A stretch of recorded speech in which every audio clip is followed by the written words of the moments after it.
Hello students, welcome to another session of living world. और इस chapter में अभी तक हम लोगों ने देखा कि लिविंग किसको बोलते हैं, किस क्राइटेरिया के ऊपर हम लोग लिविंग को एक्सक्लूसिवली बोल सकते हैं कि दिस ऑर्गेनिज्म इज लिविंग। और उसमें हम लोगों ने ये बोला था कि there is a metabolism that is the exclusive whereas no any other exception is present in them. और हम लोग बोल सकते हैं कि जो ऑर्गेनिज्म लिविंग है सिर्फ उसी में मेटाबॉलिज्म हो सकती है। उसके बाद हम लोग ने देखा कि टैक्सोनॉमी क्या होता है और टैक्सोनॉमिकल हायरार्की क्या होता है। उसमें हम लोगों ने देखा कि जो सबसे स्मॉलेस्ट जो यूनिट है, कैटेगरी है, रैंक है, उसको हम लोग बोलते हैं स्पेसिस। और उसी स्पेसिस के बाद फिर आती है जेनेरा, जेनेरा के बाद आती है फैमिली, और फैमिली के बाद आती है ऑर्डर, ऑर्डर के बाद क्लास, क्लास के बाद फाइलम और डिवीजन, और जो सबसे टॉप मोस्ट कैटेगरी या रैंक होती है उसको हम लोग किंगडम बोलते हैं। और उसमें हम लोग ने तमाम चीजें डिस्कस कर लिया। आज जो हम लोग टॉपिक स्टार्ट करेंगे that is called the taxonomical aids.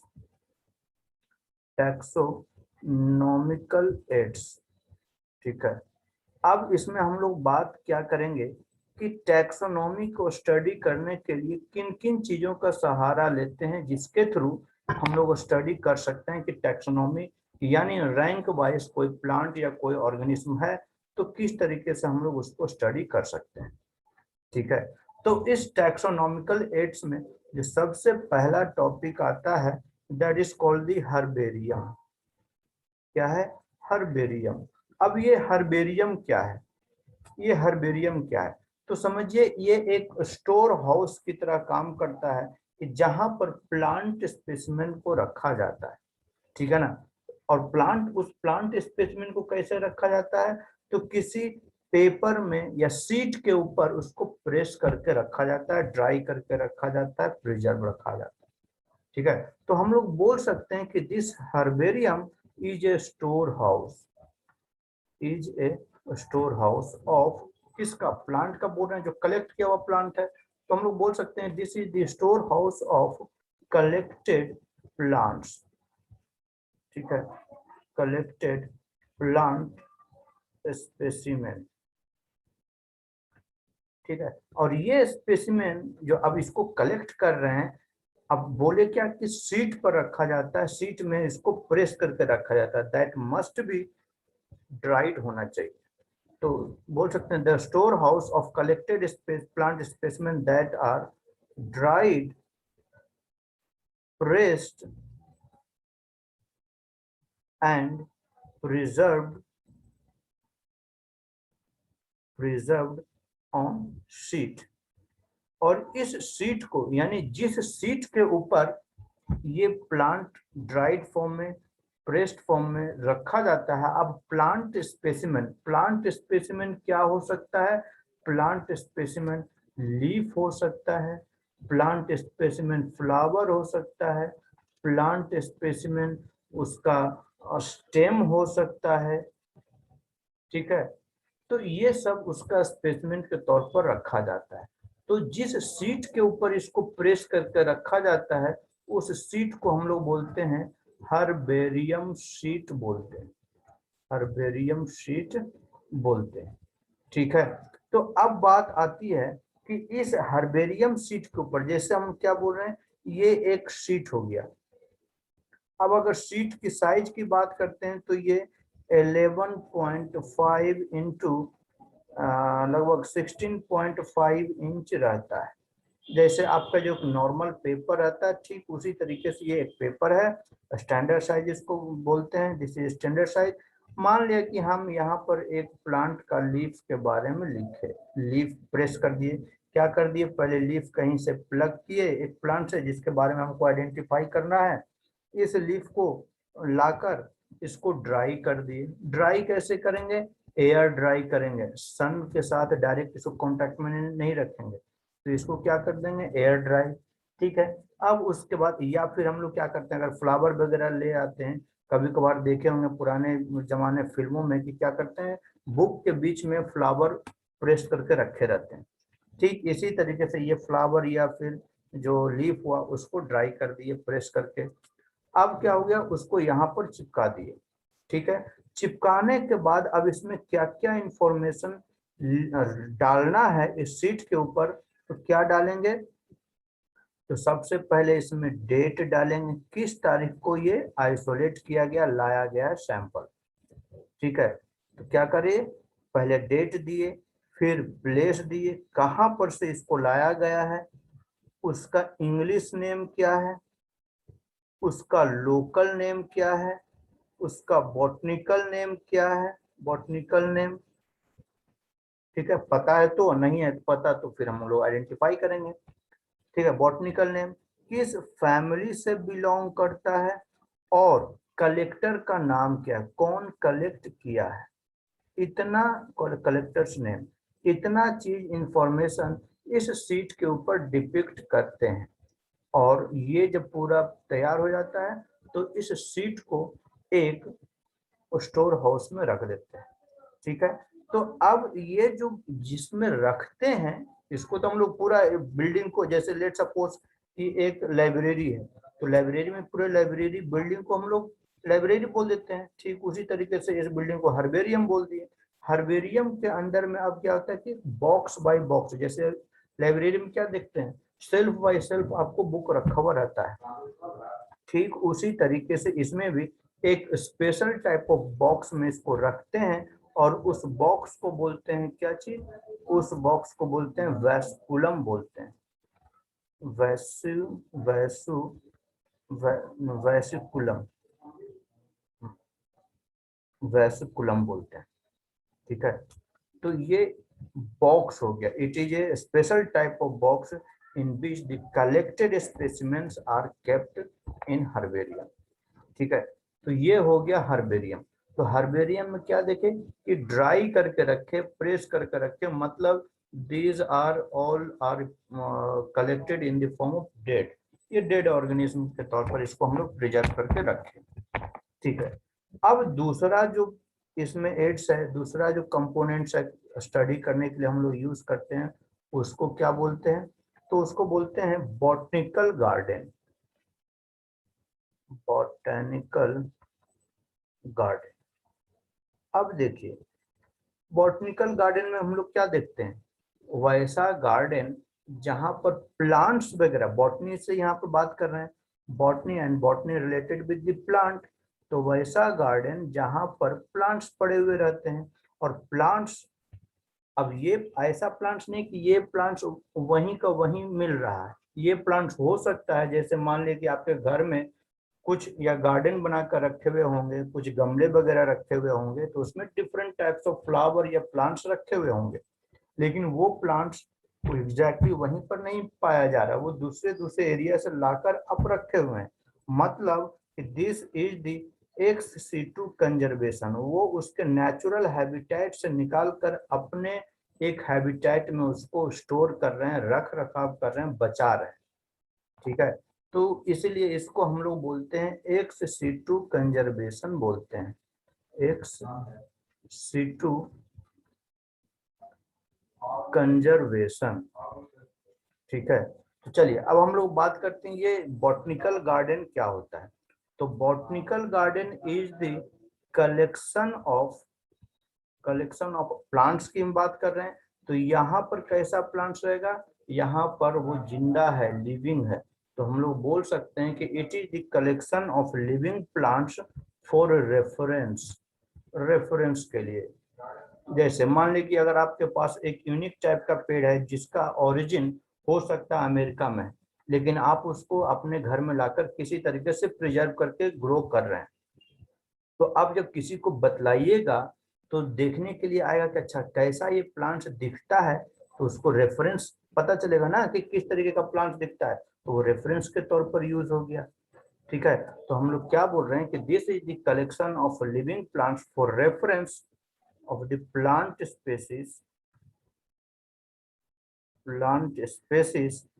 in the garden, in the garden are grown for identification purpose, ठीक है।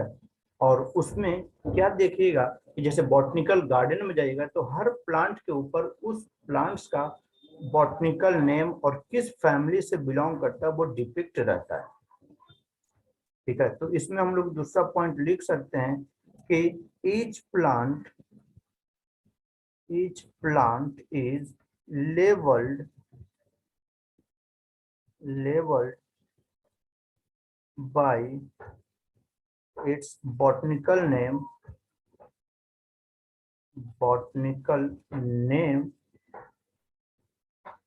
and family। लेकिन कहीं कहीं पर फैमिली नहीं देकर बॉटनिकल नेम और उसका कॉमन नेम दिया हुआ रहेगा, ठीक है। अब इसका एग्जांपल आपके एनसीईआरटी में एक बहुत बढ़िया एग्जांपल दिया हुआ है, royal botanical garden. Royal botanical garden, अब ये है कहाँ पर, हर चीज इसका याद रखिएगा। It is in the Q और दिस इज इन इंग्लैंड, ये इंग्लैंड में है। रॉयल बॉटनिकल गार्डन सबसे बड़ा बॉटनिकल गार्डन है पूरे विश्व में। वहीं पर अगर इंडिया की बात करते हैं तो Indian botanical garden, Indian botanical garden, ठीक है। अब ये है कहाँ पर, तो ये हावड़ा में है, हावड़ा। और ये हावड़ा कहाँ पर है, कोलकाता में, इंडिया में, ठीक है। वहीं पर जो तीसरा इसमें इम्पोर्टेंट है वो है नेशनल बॉटनिकल रिसर्च इंस्टीट्यूट। देखिए यहाँ पर क्या है, इंडियन बॉटनिकल गार्डन कहाँ पर है, हावड़ा में, कलकत्ता में है, लेकिन वहीं पर रिसर्च इंस्टीट्यूट कहाँ पर है, तो वो अलग है, लखनऊ में। तो नेशनल बॉटनिकल रिसर्च इंस्टीट्यूट, ये इसलिए इम्पोर्टेंट हो जाता है, इसलिए इम्पोर्टेंट हो जाता है कि कंफ्यूजन हो जाता है कि इंडियन बॉटनिकल गार्डन अगर हावड़ा कलकत्ता में है तो फिर रिसर्च इंस्टीट्यूट भी वही होना चाहिए, क्योंकि जल्दी से प्लग किए और तुरंत अपने रिसर्च लैब में ले गए, लेकिन ऐसा नहीं है। और इसीलिए यहाँ से एक क्वेश्चन बनता है, इस तीनों से एक क्वेश्चन नॉर्मली बन जाता है, इसलिए तीनों चीज याद रखिएगा, ठीक है। चलिए अब हम लोग बात करेंगे म्यूजियम की। नेक्स्ट जो टैक्सोनॉमिकल एड्स जो इंस्ट्रूमेंट है, क्या चीज हम लोग यूज करते हैं, वो है म्यूजियम। म्यूजियम घूमे होंगे आप लोग, जो म्यूजियम घूमे हैं तो क्या देखे होंगे, म्यूजियम में क्या रहता है, वहां पर क्या रहता है, प्रिजर्व प्लांट रहता है या एनिमल्स रहते हैं। अब प्रिजर्व क्या हुआ रहता है, जैसे आपके एक छोटा सा एग्जाम्पल के तौर पर बताते हैं कि अगर आप स्कूल्स में या फिर 10th 12th के स्कूल में जब जाएंगे तो क्या देखेंगे कि अपने लैब में, बायोलॉजी के लैब में क्या रहेगा, कुछ प्लांट, एक छोटा सा शीशे का जार रहेगा जिसमें छोटे मोटे सांप या छोटे मोटे मेढक को प्रिजर्व करके रखा हुआ रहेगा, या प्लांट का कुछ पार्ट उसमें प्रिजर्व करके रखा हुआ रहेगा। तो वो प्रिजर्व फॉर्म में, लेकिन वो डेड है, ठीक है। तो हम लोग इसको बोल सकते हैं कि they are the collection of, museum is the collection of preserved plant and animal species for study. उसको हम लोग स्टडी करते हैं, स्टडी एंड रेफरेंस, ठीक है, रेफरेंस के तौर पर हम लोग उसको यूज करते हैं, ठीक है। तो यहाँ पर हम लोग करते क्या है, तो जैसे मान लिया कि एक प्लेट सपोज फ्रॉग है, एग्जाम्पल के तौर पर फ्रॉग ले लिए, ठीक है। तो फ्रॉग को क्या करते हैं, पहले तो डेड कर देते हैं, इसको डेड हो गया, मार दिए। डेड करने के बाद इसको एक शीट के ऊपर पिन करते हैं, तो इसका लेट सपोज इस तरीके से इसको पिन अप कर दिए, ये हो गया हेड, इधर दोनों में पिन लगा दिए सभी जगह, ठीक है। और इसको एक जार में रख दिए, ये जार हो गया जार, और इसमें एक क्या हो गया, लिक्विड पानी जैसा यहाँ पर कुछ मीडियम रहेंगे, दिस इज द मीडियम। अब ये मीडियम कौन सा रहेगा, तो इसमें रहता है फॉर्मालिन, फॉर्मालिन, और ये फॉर्मालिन है क्या, तो this is the 40% formaldehyde, formaldehyde, ठीक है। तो इसमें ये काफी लंबे समय तक प्रिजर्व होकर रह जाता है, और इसी को हम लोग बोलते हैं म्यूजियम। तो म्यूजियम में क्या हुआ, यहाँ पर डेड एनिमल्स को या डेड प्लांट्स को हम लोग प्रिजर्व करके रखते हैं for the study and reference purpose के लिए। क्लियर है? चलिए, तो ये तो हम लोग बात कर लिए, मान लिया कि एनिमल्स या प्लांट्स जो भी डेड फॉर्म में है, लेकिन अब प्लांट्स के लिए तो हम लोग एक लिविंग के लिए क्या देख लिए, बॉटनिकल गार्डन। ठीक उसी तरीके से जूलॉजिकल पार्क एनिमल्स के लिए होता है। क्या होता है? Zoological park.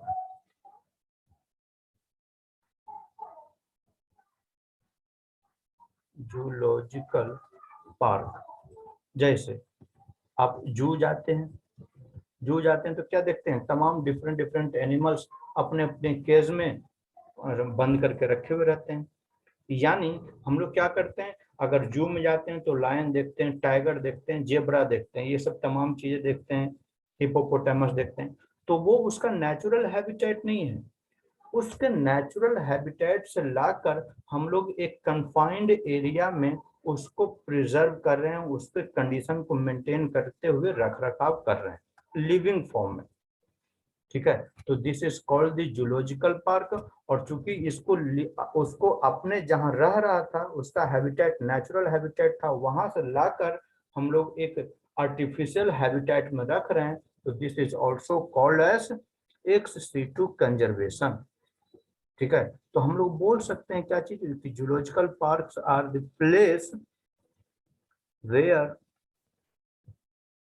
Animals, wild animals हो गया, यहाँ पर वाइल्ड एनिमल्स आर kept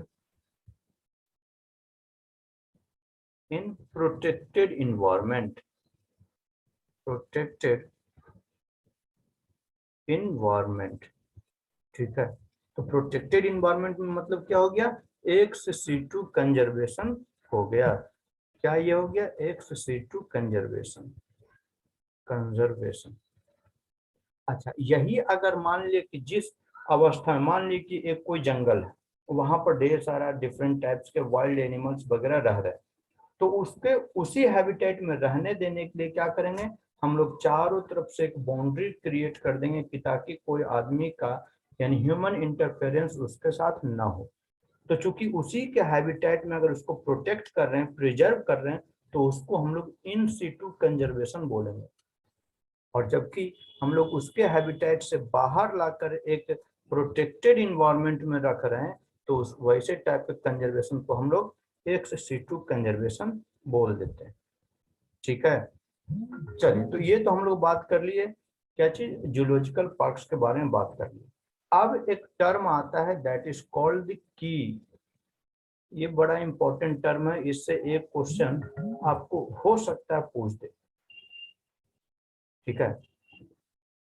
तो अब ये की क्या है, जैसे क्या देखते हैं, की मतलब होता है चाबी, यानी हर ताले का एक चाबी होता है, ठीक है। ठीक इसी तरीके से टैक्सोनॉमिकल जो एड्स है वो प्लांट्स या एनिमल्स को आइडेंटिफाई करने के लिए हम लोग यूज करते हैं।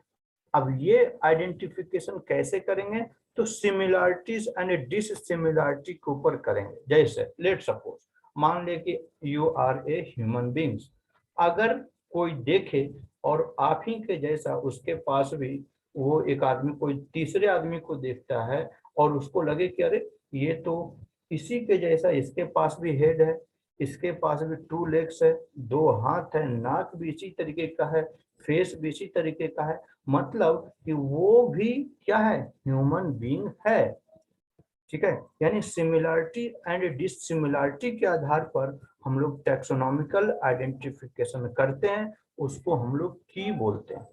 तो यहाँ पर क्या हो गया कि अब 2 पॉइंट्स हो सकता है, या तो वो सिमिलर हो सकता है या तो नहीं हो सकता है, मतलब 2 बातें हो सकती है।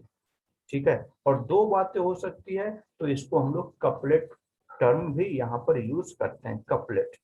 चलिए तो हम लोग पहले लिख लेते हैं कि की किसको बोल रहे हैं। तो this is used for identification of plants and animals based on similarities and dissimilarities। ठीक है, ठीक है। तो यहाँ पर क्या होता है, सिमिलरिटी हो सकता है, नहीं तो डिसिमिलरिटी हो सकता है। इसका मतलब कि this is based on the contrasting character generally in a pair। ये एक पेयर में रहेगा, या तो हाँ नहीं तो ना। तो इस पेयर को हम लोग कहते हैं कपलेट बोलते हैं, कपलेट। ये टर्म पूछा हुआ है कपलेट, ये ध्यान रखिएगा कि this is the contrasting character generally occur in the pair form that is called the couplet।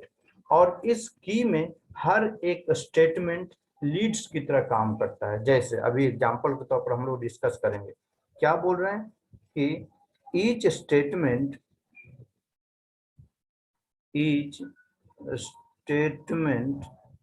in a key is called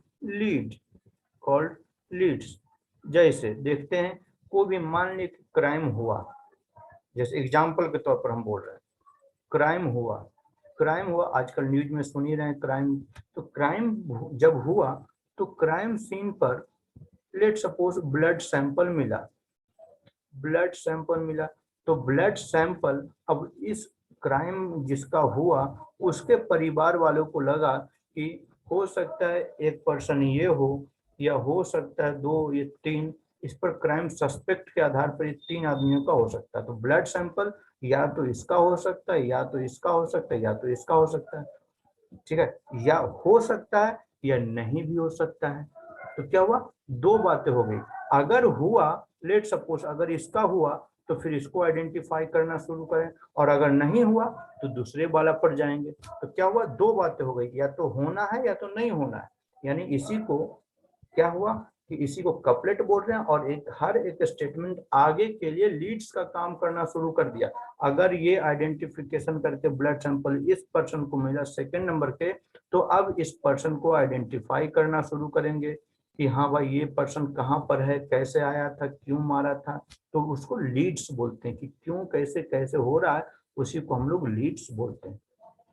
ठीक है, ठीक है। तो एग्जाम्पल के तौर पर हम लोग अब प्लांट्स के बारे में ले लेते हैं। तो देखिए प्लांट्स, जैसे लेट सपोज मान लिए कि एक फ्लावर मिला, ठीक है, ये फ्लावर है, ठीक है। अब ये एक फ्लावर इसी तरीके से एग्जैक्ट फ्लावर यहाँ भी है, ठीक है। तो अब ये फ्लावर इसके सिमिलर हो सकता है, या फिर पहला स्टेटमेंट सिमिलर, या तो फिर डिसिमिलर हो सकता है। डिसिमिलर, अगर सिमिलर हुआ मतलब ये क्या हुआ, लीड्स का काम किया कि अगर सिमिलर हुआ तो दिस फ्लावर बिलोंग्स टू इस फैमिली से बिलोंग कर रहा है जिसके पिछला वाला फ्लावर है। और अगर नहीं है तो अब क्या होगा, इसको फिर से हम लोग आइडेंटिफाई करेंगे, दूसरे फ्लावर से मैचिंग करवाएंगे। ठीक हुआ। तो इसीलिए क्या बोल रहे हैं कि इसके हर एक स्टेटमेंट को लीड की के वो हम लोग लीड्स बोलते हैं। ठीक है, and key are the analytical in nature, ये बड़ा इंपॉर्टेंट टर्म है, इसको याद रखिएगा कि जो की है वो एनालिसिस करने के लिए होता है, इसीलिए हम लोग बोलते हैं कि की आर एनालिटिकल इन नेचर। ठीक है, ये बड़ा इंपॉर्टेंट है, इसको याद रखिएगा, ये पूछा गया है। ठीक है, तो यहाँ पर हम लोग क्या देखें कि की क्या होता है, फिर जूलॉजिकल पार्क क्या है, बॉटनिकल गार्डन क्या है, म्यूजियम क्या है, हर्बेरियम क्या है, हर्बेरियम सीट किसको बोल रहे हैं, इन सब तमाम चीजों को हम लोग देख लिए।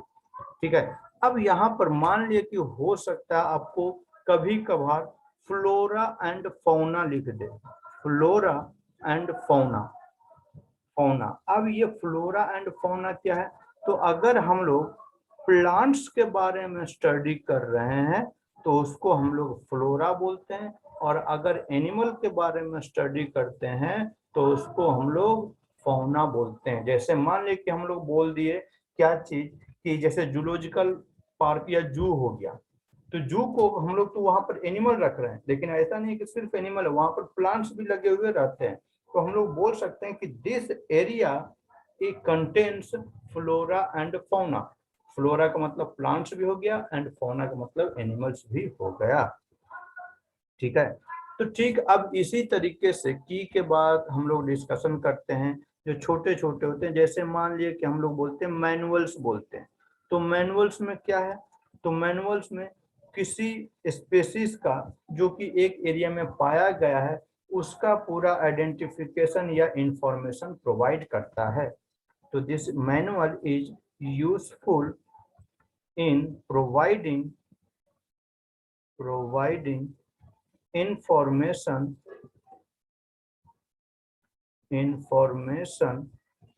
for identification of name of the species found in that area,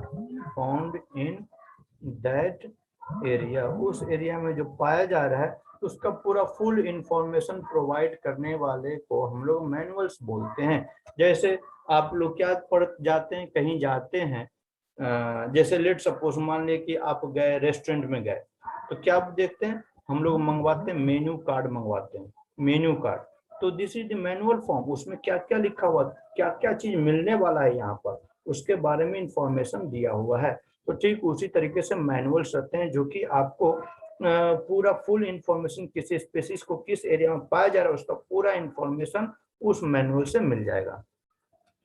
ठीक उसी तरीके से जो नेक्स्ट होता है that is called the monograph. ठीक है, मोनोग्राफ, इसको समझने के लिए हम लोग क्या बोलते हैं कि जैसे आप किसी स्कूल से बिलोंग करते हैं, ठीक है, तो स्कूल से बिलोंग करते हैं तो आपके ड्रेस पर एक पॉकेट के ऊपर एक लोगो बना होता है जिसको हम लोग क्या बोलते हैं, मोनोग्राम बोलते हैं। ठीक है, मोनोग्राम। तो अब क्या हुआ कि अगर लेट सपोज मान लिया कि 6 या 7 स्कूल का कंपटीशन एक साथ हुआ और वो 6-7 स्कूल के बच्चे अपने अपने यूनिफॉर्म में आ गए, ठीक है, एक ग्राउंड में आकर बैठे हुए, तो उसके मोनोग्राम को देखकर आप बतला सकते हैं कि this student is belong to this school. ठीक है, ठीक है, तो ठीक उसी तरीके से ये मोनोग्राफ होता है कि अगर कोई प्लांट्स या फिर एनिमल्स किस टैक्सोन से, किस कैटेगरी से बिलोंग करता है उसका इंफॉर्मेशन इसके पास रहता है। तो जैसे ही देखेंगे कि अच्छा ये स्पीसीज का या इसका इंपॉर्टेंट कैरेक्टर्स ये डिपिक्टेड है, मतलब this species belong to this family, this genus या दिस टैक्सोन कैटेगरी से बिलोंग करता है। ठीक है, तो हम लोग बोल सकते हैं क्या कि this monograph contains information on any one taxon। ठीक है, किसी भी टैक्सोन या टैक्सा का वो इंफॉर्मेशन कलेक्ट करके रखे हुए रहता है, उसको हम लोग मोनोग्राफ बोलते हैं। क्लियर है? चलिए, तो इस तरीके से ये चैप्टर आज हम लोग का होता है फिनिश। तो ये पहला chapter that is called the living beings ये फिनिश हो जाता है। अच्छा, इसी में कुछ टर्म आता है, ऐसे पढ़ना आपको सेकंड चैप्टर में भी है, लेकिन हो सकता है यहीं पर हम लोग अगर बात कर लें कि जैसे कि अगर हम लोग लिविंग की बात करें तो नॉन लिविंग के आधार पर अगर हम लोग बात कर लें वायरस की, तो वायरस को हम लोग क्या बोलते हैं, virus is the connecting link between living and non living, living and non living. यानी ये जो वायरस है ये लिविंग भी हो सकता है, नॉन लिविंग भी हो सकता है। लिविंग कब? When it enters into host, ये किसी होस्ट में किसी सेल में एंटर कर जाए तो वो लिविंग हो जाता है, और जब ये होस्ट सेल से बाहर रहता है तब ये नॉन लिविंग रहेगा। It act as non living when outside the host cell, outside the host cell. ये होस्ट सेल से बाहर है तब वो नॉन लिविंग की तरह बिहेव करता है, और इसीलिए वायरस को हम लोग बोलते हैं कि this is the connecting link between living and non living. और आज के टाइम में हम लोग एग्जाम्पल के तौर पर क्या देख रहे हैं? Corona virus, corona virus. और ये कोरोना वायरस आप लोग इतना हम लोग देख लिए हैं अपने लाइफ में, तो इसके बारे में आप लोग को पता होना चाहिए कि this corona virus contains the genetic material, and genetic material is RNA, RNA as genetic material, and RNA is not stable, तो आरएनए कैन चेंज, और इसी की वजह से ये इसमें म्यूटेशन पॉसिबल होता है, म्यूटेशन। और म्यूटेशन होने के बाद ये अपने आप को हर स्थिति में ये सरवाइव करने की एबिलिटी गेन कर लेता है। ठीक है, तो चलिए इस तरीके से ये चैप्टर हमारा आज होता है फिनिश।